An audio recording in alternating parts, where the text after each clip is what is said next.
Je ne suis pas le seul chef, puisque je suis un des 3 chefs. Je suis avec mes 2 frères, Antoine et François. Chacun a un rôle déterminé. Bon, mais moi je suis le gérant et un petit peu l'aîné de la famille, avec ce qu'on peut laisser supposer à ce titre-là. Et puis l'un est donc avec moi chef en cuisine et l'autre chef pâtissier. Et quant à l'histoire de la maison, donc c'est une maison qui a été créée par une autre famille, la famille Houtier. Louis Houtier est arrivé ici en 1954, alors qu'il sortait du Carlton, où il était venu faire une saison d'été, et il a acheté cette pension de famille et l'a transformée au fil des années en cette, on peut dire, merveilleuse maison malgré tout, puisqu'elle était déjà merveilleuse lorsque j'en ai hérité entre guillemets, puisque ça n'est pas passé exactement comme ça. Il a œuvré ici pendant 34 ans durant, en gravissant tous les échelons de la hiérarchie professionnelle, jusqu'à d'ailleurs 3 étoiles au guide Michelin, donc le bâton de maréchal qu'il a gardé pendant 18 années consécutives. La pâtisserie, elle a été créée tout de suite à l'ouverture. L'école de cuisine, elle a été créée il y a maintenant 6, 7 ou 8 ans, juste dans le but de faire partager à la clientèle, de créer un petit club de gens, amis, et puis c'est tout. Par contre, le bistrot, lui, c'est un enfant de la crise. On l'a fait là en 2009, après avoir constaté les effets sévères et négatifs de la conjoncture. Le bistrot s'est avéré une création très utile pour le restaurant, en ce sens où, outre le chiffre d'affaires qu'il peut générer, compte tenu du fait que les ressources infrastructurelles et les ressources humaines sont mutualisées, le bistrot a en même temps contribué à la communication de la maison, puisque des tas de gens qui n'auraient jamais osé mettre les pieds au restaurant compte tenu de l'aura, de l'idée de prix cher, etc., se sont mis par bouche à oreille à oser venir au bistrot parce que c'était pas plus cher que n'importe quel restaurant de la ville. Et ayant mis un pied dans la maison, ma foi, on trouvait que pour finir, il n'y avait pas de raison de ne pas y venir, ou bien déjeuner, ou bien dîner à l'occasion d'un anniversaire ou une chose. L'Oasis avait une culture, il y avait un héritage, celle de la cuisine de mon prédécesseur, plutôt une cuisine de tradition, que j'ai conservé pour certains plats. Par exemple, je fais toujours le loup en croûte, la truffe surprise, la langouste taille, même si les plats ont évolué bien évidemment, mais tout de même ils sont là, ce sont des plats d'héritage. Puis bien sûr la situation géographique de l'Oasis, c'est-à-dire en bord de Méditerranée, comme ça tout près de Cannes, fait que ce qui n'était pas présent par le passé, pas suffisamment du moins, je pense qu'il faut faire une cuisine de terroir, une cuisine provençale, et donc il y a aussi tout un aspect, tout un pan de la carte qui est donc axé sur la cuisine du marché, auquel je me rends d'ailleurs chaque matin que Dieu fait, du mardi au samedi, pour acheter aux pêcheurs de pêche locale de la baie, aux petits producteurs de la région, tous les produits du moment qui sont source d'inspiration pour les plats devant représenter le terroir.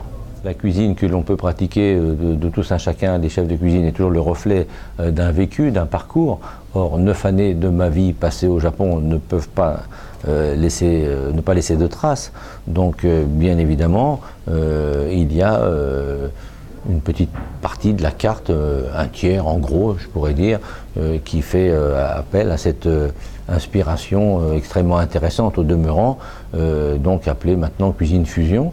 Et au moins, moi, je peux revendiquer de la pratiquer en toute légitimité, puisque c'est vraiment mon parcours. Je ne cède pas seulement aux sirènes de la mode. L'Oasis est un restaurant qui est articulé autour d'un patio, d'un jardin. C'est ce qui en fait son cachet très particulier. À tel point que, au travers des années, les travaux que j'ai pu y opérer ont été de créer une osmose entre la salle à manger de l'intérieur, qui était séparée par le passé, avec ce patio. Et par le biais des vérandas créées, maintenant on a une maison beaucoup plus homogène.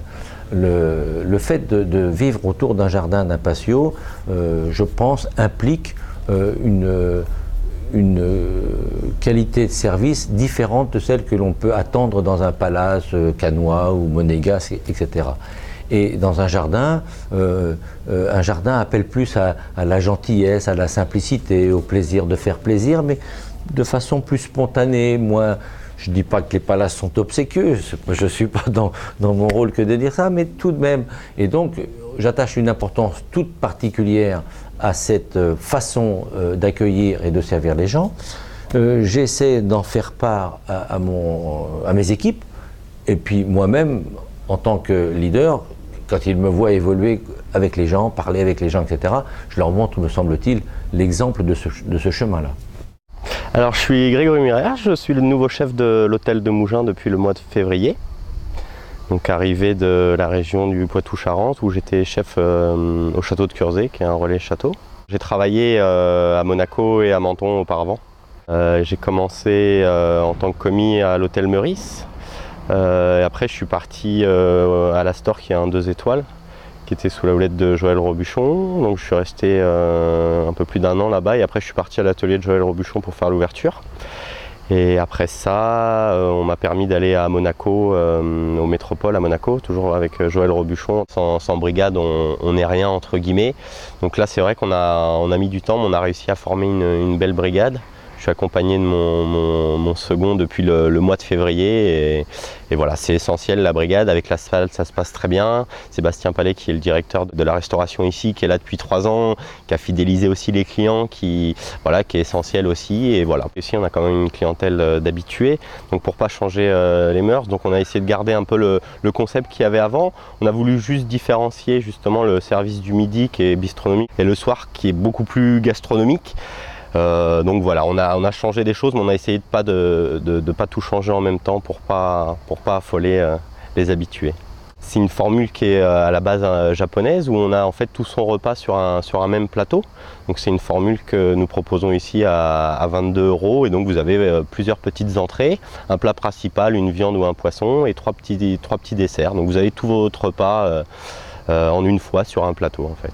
C'est vrai que nous, ça nous permet aussi de pouvoir utiliser les produits du moment, de pouvoir changer, de pouvoir construire de nouveaux plats, des nouvelles recettes. C'est vrai que c'est une source d'inspiration pour nous, parce qu'on essaye de le changer assez régulièrement. C'est 2 services qui sont complètement différents. On est sur un service du midi où les gens, c'est des gens qui travaillent beaucoup, donc c'est des gens qui ont envie de manger, bon mais rapide. Donc voilà, on s'est vraiment adapté à ce que le client désirait. Le soir, on est vraiment sur quelque chose de gastronomique, du moins on essaye de le faire au maximum, où là on a des menus dégustation, où on a vraiment on peut vraiment découvrir la carte, donc les poissons, les viandes. On est beaucoup plus attentionné, les gens ont beaucoup plus de temps, on se fait plus plaisir, on a vraiment, il y a une recherche des produits qui sont intéressants aussi à travailler pour nous. Moi j'utilise pas mal de fleurs et d'herbes aussi dans ma cuisine, donc là on va vraiment les retrouver sur le service du soir. En amuse-bouche, vous allez avoir une crème de radis et wasabi avec un maquereau mariné aux agrumes et de la cerise, parce que là on est dedans. Par la suite, vous allez avoir une eau de gazpacho avec justement les différentes fleurs et herbes du jardin. Après, je vais vous faire du pagre avec une sauce chou rouge et une mousseline de courgettes du pays. Et en dessert, c'est chocolat blanc, rhubarbe et anis. Cette année, on est en train de mettre en place un petit potager.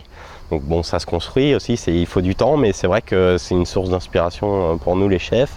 Donc là, on a les radis qui sortent, on a de la roquette. Voilà, donc là, on est en train de mettre ça en place à l'hôtel de Mougins. Et c'est vrai que c'est toujours un plaisir d'aller récolter ses propres légumes ou fleurs qu'on mettra par la suite dans les assiettes. On reste quand même sur les années qu'on a passées auparavant, parce que ça marque, il y a des choses dont on s'imprègne. J'ai eu la chance et l'opportunité de travailler quelques années aux côtés de gens comme Éric Le Cerf, Mauro Colagreco, donc c'est des cuisines qui sont complètement différentes. Donc après on s'adapte, on met aussi bien sûr sa touche, et voilà, on se crée un univers aussi. Donc j'aime bien jouer sur le sucré salé, je trouve que c'est des choses. J'aime bien aussi pas choquer, mais perturber un petit peu quand on lit mes cartes. C'est vrai que ça peut être perturbant, parce qu'il y a des associations qui peuvent paraître peut-être un peu spéciales, mais c'est vrai qu'on a toujours des bons retours, donc c'est vrai que j'aime bien surprendre en fait. sur des mélanges, sur des associations. Donc là, on a l'arrivée d'une nouvelle chef pâtissière. C'est vrai que moi, j'ai les idées en pâtisserie, après, j'ai pas les techniques, donc c'est là où justement on essaye de s'accorder, et c'est important aussi pour le client qui vient ici, qu'il n'y ait pas une différence énorme entre la cuisine et la pâtisserie. Donc on essaye de rester toujours un petit peu sur le même principe voilà, pour essayer d'accorder au maximum la cuisine et la pâtisserie. Le midi, on est vraiment sur une clientèle d'affaires, donc on a Sofia qui est pas très loin, on a Cannes, un petit peu Nice, et le soir, bon, on a déjà beaucoup de clients de l'hôtel, mais on a aussi beaucoup de clients, on reste toujours sur Cannes, quoi, sur les alentours, pas mal d'étrangers. On a vraiment une diversité de clientèle. Voilà, on a vraiment de tout, aussi bien étrangers que des résidents, des locaux. C'est ce qui surprend à l'hôtel de Mougins, c'est que on ne se rend pas compte que justement derrière ces murs, on puisse trouver ce jardin typique méditerranéen, à 10 minutes de l'effervescence de Cannes. Donc c'est vrai que ça regorge de petits endroits comme ça, Mougins, et les gens le savent, et c'est vrai que d'après leur retour, c'est toujours un plaisir de manger sur une terrasse, à l'abri justement de toute cette agitation cannoise. Et c'est vrai que le fait d'utiliser des herbes et des fleurs, les gens se retrouvent. On a le nom du restaurant qui porte aussi à pouvoir avoir cette inspiration-là. C'est un gros travail, mais ça reste aussi un plaisir, et il faut que ça reste un plaisir, parce que c'est comme ça qu'on crée aussi des nouvelles recettes. C'est justement en s'enrichissant de nouvelles choses, des choses qu'on ne connaît pas, en regardant aussi autour de soi, et c'est vrai que ça reste une inspiration, et heureusement qu'on a justement cette chance de pouvoir travailler des produits frais et de qualité. On a des choses que les gens nous réclament aussi, donc le changement c'est bien, mais les gens aiment aussi avoir des valeurs sûres, et puis on a des habitués qui nous demandent les choses, donc on essaye de les garder aussi à la carte, parce que si on a la demande, il faut aussi y répondre. Là, il y a eu pas mal d'arrivées de chefs à Mougins, donc des jeunes chefs comme moi, on a eu l'occasion de se rencontrer, et c'est vrai qu'il y a cette harmonie entre nous qui fait qu'on a vraiment envie de pousser la ville de Mougins et d'essayer de la faire revenir comme avant, comme vraiment la ville de la gastronomie, même si elle l'a toujours été, mais voilà, d'essayer de préserver ce côté gastronomique associé à la ville de Mougins.